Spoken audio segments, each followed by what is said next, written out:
Sumang-ayon ng China sa resolusyon para panatilihin ang kapayapaan sa mga karagatan gamit ang United Nations Convention on the Law of the Sea o UNCLOS. Kabilang ito sa 10 na pagkasunduan ng iba't ibang bansa sa 31st Asia-Pacific Parliamentary Forum o APPF.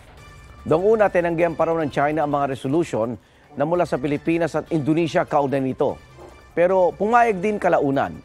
Umaasa Senate President Juan Miguel Zubiri na makakabuo ang Pilipinas sa China ng Code of Conduct para maiwasan ang tensyon sa pagitan ng dalawang bansa sa South China Sea. Mauna ka sa mga balita, bisitahin at mag-subscribe sa GMA Integrated News sa YouTube. Sa mga kapuso abroad, samahan nyo kami sa GMA Pinoy TV at sa www.gmanews.tv.